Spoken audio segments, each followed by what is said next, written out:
everyone, welcome back to the channel. Now today I hope you're all doing well, and we're shooting from a different location today, just because the current location where we usually film our videos is looking a little bit untidy, but it's okay. We've got a new little location and we're going to be filming here for today, and so you might see a few videos now and then where I'm located a little differently to where I usually am, but yeah, hopefully it shouldn't change the outcome of the general video. But anyway, today we're going to be filming a video about my medical application, and it's pretty general. We're going to be talking about the biggest mistake I made in my medical application. Now there are quite a few mistakes I'd say I made overall, and with everything and with anything, my medical application was far from being perfect, and there are a lot of things I would like to do differently had I come back to it now. But I think I'm going to highlight the main thing that I found was a big mistake really, and went quite wrong in my medical application. And hopefully it serves as a guidance to you guys and a warning almost that this is something that you guys should focus on in the future in terms of your applications. But before we get into the video, guys, make sure you hit the subscribe button down below. We are at 150, 160 subscribers. I can't really remember off the top of my head,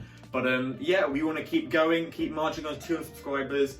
And yeah, it would make my day just if you guys go and hit the subscribe button down below. Literally just hit it down there. So let's get into the video. Now, my medical application. It was interesting. I think it was a difficult thing to do overall, and there are a lot of aspects to the application. It's not like a lot of other degrees where you've just got your personal statement and you've got maybe an interview or admissions test and that's pretty much it. With a medical application, it's a long journey, and it starts really from when you're in year 10 to year 11, and when you go for your first bit of volunteering. That's usually where most people start with the application.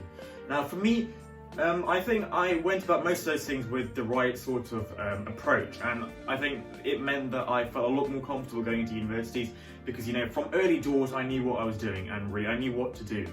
And I think in terms of mistakes, there were definitely some. And for example, volunteering wise, I think I overdid it a little bit, but in hindsight I really enjoyed it. So as long as you're enjoying volunteering, there's no real sense of overdoing it. But I could well have just done a lot less and it would have been perfectly fine as well. But I really enjoyed it, so I did quite a lot, and I think it helped my interview technique.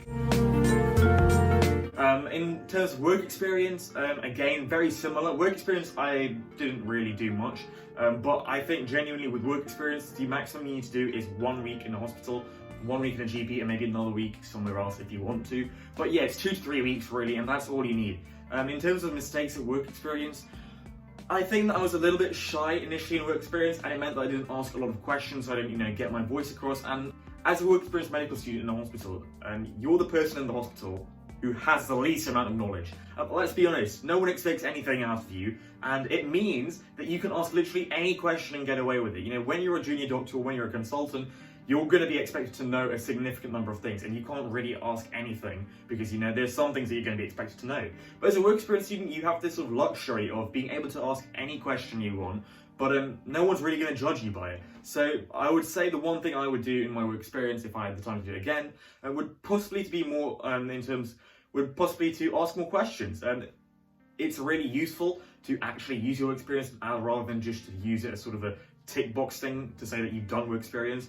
Use it to ask doctors about hospital things, to ask about how a ward works, how MDTs work, what a handover is, all these technical terms that you are going to come up against in your interviews. Make a list of them beforehand. When you go to hospital, ask them every day. Ask them, what's an MDT? Could I sit in on one? Could I see an example of a handover? And what would you say is the most important thing in hospital life?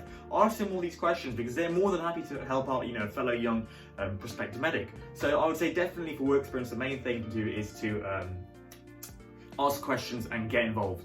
And that's the main thing I would say. So that was a mistake I think I made, but it didn't really negatively impact my entire application, I'd say. It would have helped if I'd asked a lot more questions, I think. But it was okay overall. However, the biggest mistake, which is I'm sure what you all guys want to see in the video, is my BMAT. And now I said this several times in my videos, but my BMAT really was the worst aspect of my medical application. In my UCAT, I did surprisingly well. I got 2980 and band on an SJT, which was amazing, and I was delighted with it. But it had a real negative impact or effect on my BMAT score because, I spent so much time revising for the UCAT that actually, by the time it came to my BMAT, I realised, what, I haven't actually revised a lot. I came out of the BMAT with 5.9, 5.1 and 3.58, which, is good, and it was, I think it was above average for my year group.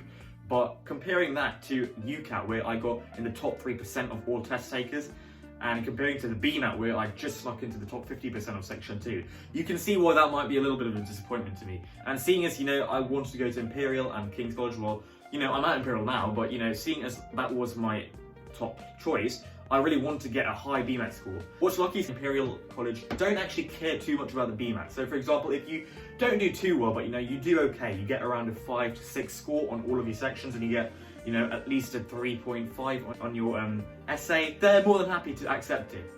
They really don't care too much about BMAT. What they care about is how you performed at school, and I'd say your MMI. But apart from that, it's not too important. Oxbridge, however, they do care about your BMAT, and pretty much you can say bye-bye to Cambridge if you've got, less than, I'd say, 6 or 5.5 on either of your sections, really. They really want a strong BMAT score, especially in Section 2, because they're quite scientific, and obviously it's quite a competitive university, so you need strong scientific knowledge. Now, everyone gets A's and A stars in GCSEs and A levels, but BMAT is where they really cut candidates down, and it's really important that you guys stress that if you're applying to Oxbridge, you really work hard on Section 2, because that's what they care about, to be honest. More than Section 1, more than the essay, they really care about Section 2. And if you look at individual colleges in Oxbridge, they also have their own results, and you can see roughly what kind of BMAT scores each college want. But I'm sure by the time you get into Upper 6 and you're looking at your interviews, you'll understand by now, or by that point, how much Oxbridge really care about the BMAT. So if you're in year 11, year 12, and you don't really understand a lot about this, one tip, if you want to go for Oxbridge, smash that Section 2 on the BMAT. I'll do a little video on Section 2 of the BMAT in hindsight, in terms of how I would do well, how I do better, and all the main tips you need to do to get in Section 2 in BMAT. But yeah, if you want to get into Oxbridge, and if you don't want to make the same mistake I did, make sure that you smash the Section 2 on your BMAT. That is the utmost important thing, I'd say, in terms of getting into Oxbridge for, something like that. Now that's the video, guys, so hopefully you've enjoyed it. It's pretty short and it's pretty self-explanatory, really, my biggest mistakes. 2 of them would be my work experience and my BMAT, but everyone makes their own mistakes. Some of you guys might struggle with the personal statement, some of you guys might struggle, for example, with the volunteering aspect of it, but everything works out for everyone in the end, really, doesn't it? I thought that I bottled my entire application, following my work experience, following my BMAT score, but it all worked out perfectly in the end. I'm at Imperial College, and regardless, if any of you guys don't get into university of your choice, or anything negative happens in your medical application, don't worry about it, move on to the next thing. And that's the main tip I'd say. Don't be that person who sits around sulking, that they've made a big mistake or that they've made a huge error, because sulking is really counterproductive. It's the worst thing you can do, because not only does it achieve nothing, it can also negatively impact anything you do in the future. So if you've made a mistake, okay, accept it, move on, and do well in whatever comes up next. I did poorly in my BMAT, but I moved on, prepared for my MIs, did well in them, and got into Imperial College. So the same thing for you guys. And if you make a mistake, don't worry about it, and just move on to whatever's next in life, really. But hopefully that's a good video. Hopefully that makes sense to everyone. Make sure to hit the subscribe button down below, like this video, and yeah, we'll see you in the next upload.